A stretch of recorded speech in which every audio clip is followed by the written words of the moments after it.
Hope you stay with me on my journey to become more fluent in English. What is an SOP and why is it important?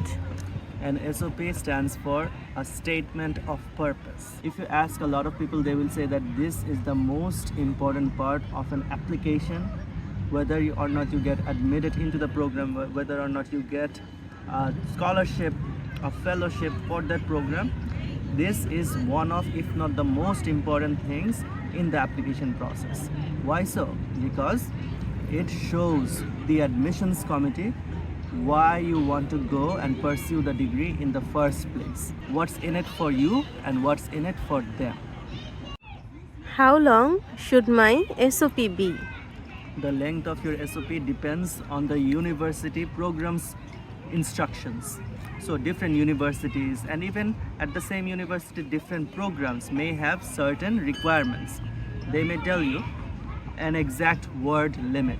They may say write no more than 1000 words or within 1000 words or maybe 500 or 1500. Yeah, some SOPs they can also ask you to write within 700 or even 500 words, but mostly 1000. Some go for 1500 or 1500. So rather than that, some may give you a page length. They can say within a page or within 2 pages. So 2 pages or 1000 to 1500 words, that's the typical length of an SOP. When should I start writing my SOP? That's a very good question. Some people think that they can write an SOP within maybe 2 days, 3 days, even 1 day, one sitting. But I assure you that even if you're the best of writers, do not just take 1 day or 2 days to write your SOP. I myself didn't have a lot of time to write my SOP because I miscalculated. I didn't know that PhD deadlines are earlier than master's deadlines. So I wanted to apply for my PhD and I did and I got accepted. But I started my application process at the end. So please do not make that mistake. Try to have at least 1 week, if not 1 whole month for your SOP. Why is that? Do you need 7 days? Do you need even a month to write 1000 words or 1500 words? No, you don't. But it's not just the first draft. First, you should write the SOP, then you should give it to your peers, to your professors even, if they will take the time to review your SOP. Probably your supervisor. Can I follow a template for writing my SOP? By templates, if you mean that you follow an exact sentence by sentence template, then I say no. But yes, overall structure of an SOP, it's quite common. You should start with where you come from, your main interests, and then slowly talk about and gradually talk about your research interests if you have any. And if you don't have any research interests, some other things that are very much strengths of yours. So there should be a pattern of information and there should be some components that are there. So what about ChatGPT AI? Oh, you're asking if people can copy from them?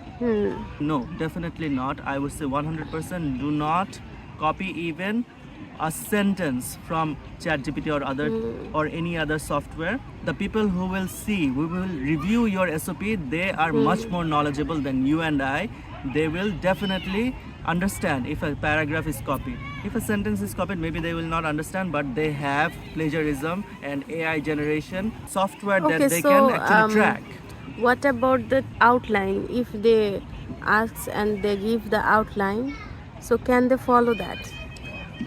Yes, because they can only get the outline of the points. So, what points should they have, those right? points, should they paraphrase those points or should they keep it as it is? So the outline that maybe it is generated from ChatGPT or maybe even from Google, there are some templates. I said that they can follow the overall templates that, okay, first they will talk about their background, then they will talk about their academic experience, academic background, then research work. So that kind of broad template or outline they can follow, but definitely not very particular ones. And what about those points? In those points, they have some words, right, in it. So can they take those words inside their SOP? Can they incorporate them? No. So I think you're saying that when you ask ChatGPT to generate some bullet points for you, they will give long bullet points or some particular words that may be fancy, as I said, hailing from instead of my hometown is in. I would say that no, don't do that. Don't copy anything. that is generated from AI software. Okay. What should be included in my SOP? So the components, you're asking about the actual components. Mainly, you should have a background, your own background. It should be there maybe in the first paragraph, where you are from, what you have already studied, your academic background plus your own background. Then any job experience that is relevant. Okay, so you do not have to write each and every single thing in your CV or resume. That's the main thing, because some people, even me included, I had a relatively big CV. I had some accomplishments and I had some conference presentations that I wanted to add, but I couldn't talk about all of them, because if I wanted to talk about every single achievement and accomplishment that I had on my CV, then I would not be able to go into detail into any of them. So it's like this. Should you write one line about 10 accomplishments or 10 major things in your CV, or should you write 5 lines about 2 of those? Obviously, the latter one.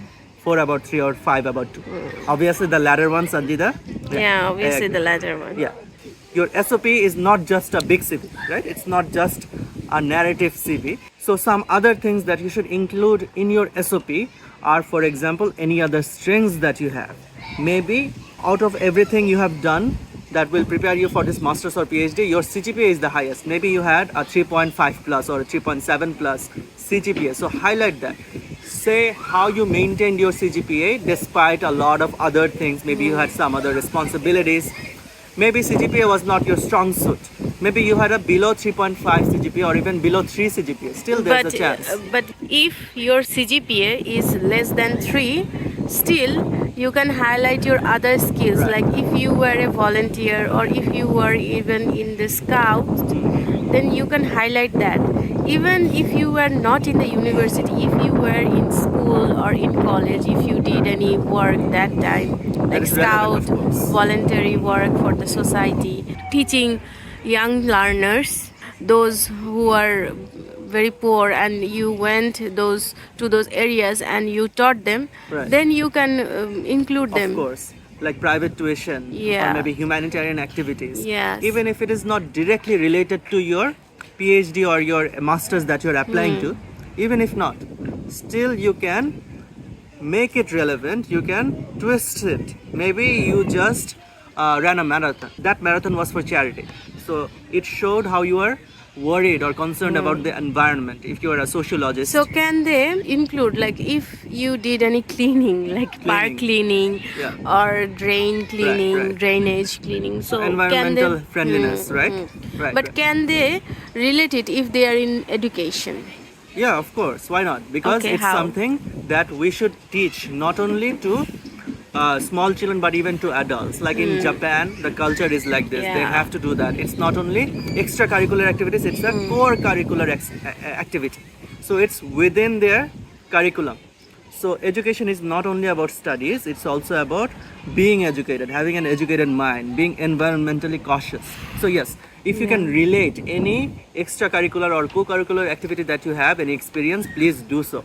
It helps a lot, and it's more important in America, in Western countries, more than in Bangladesh. So what do you think about if they were a class representative? Can they also talk about it in their Yeah, SOP? of course, it's a leadership technique. It's a leadership skill, and it's important in, I think, every single field of study. It's of course relevant.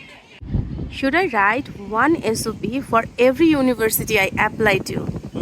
So let's say you're applying to 7 universities or 10 universities. Should you be writing 7 or 10 SOPs for each and every single admission?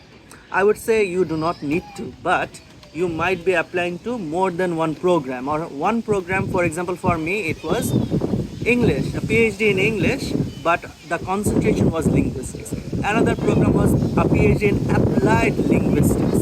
So for the applied part, you can modify your SOP and make it more applicable. That you want to implement the linguistics knowledge that you have in real life. You can make it a little bit modified. So there are more fields which are relevant to my field, which is applied linguistics. For example, there is a TESOL degree, which is teaching English to speakers of other languages, TESOL.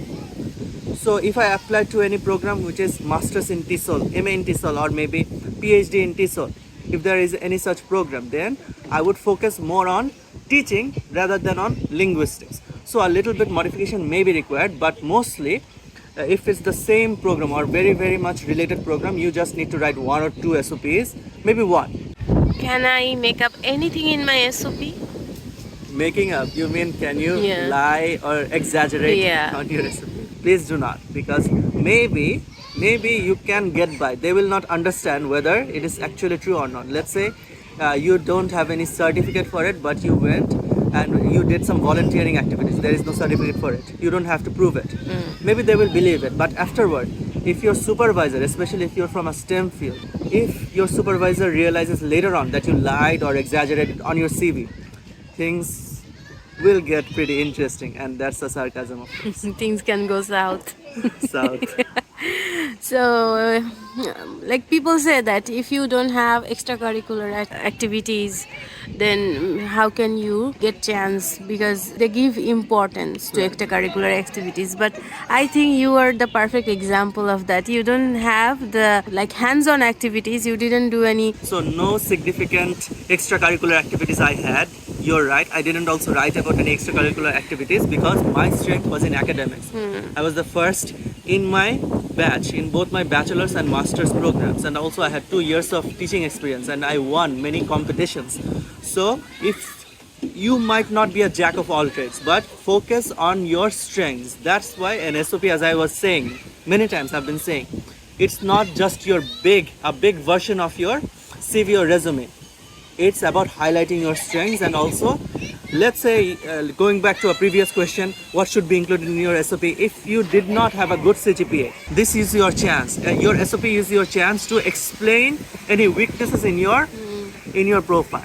So talking about the CGPA, you were explaining. So can we hide our low CGPA in the SOP? You don't have to mention that it is 2.8 or something. You can say that though I could not actually secure stellar CGPA, still I focused on other areas. Or maybe you can explain that maybe someone close to you, he or she was in the hospital or died, or maybe some other things were going on. It's very normal for people who are young adults or maybe in their puberty. They might have a lot of things going on, but later on you should also say, you should not only demean yourself, you should talk about a positive as well, that now you have like figured out your life, and you know what to do, what things are important, and that's also one reason you want to apply for this university, so that you can turn your life around. You are very ambitious now.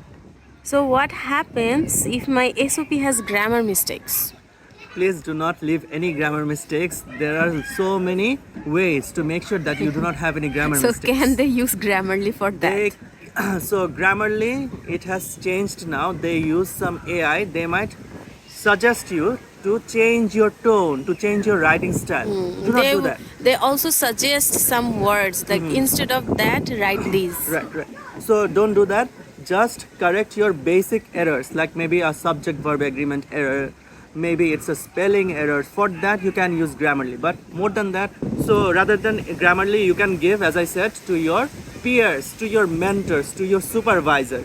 Give it to them for review, and also of course you can consult grammar books. That is not cheating, that's fine.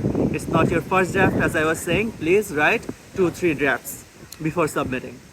Okay, so the last question is, should I mention extracurricular activities in my SOP? So this question has already been answered. You can go back to check the full answer, but the short answer is that yes, do mention them. Most extracurricular activities are very important and relevant to your life, but if it's extremely irrelevant or if you don't have any space, then just leave them. And also, this is the last question, so before ending, I'll just like to say what I always say. I hope you enjoyed, and I hope you stay with me on my journey to become more fluent in English. Sanjita, show them the view. So what's the park name? Monkas Park. It's written also the just been Monkas Park. It's the view is very beautiful.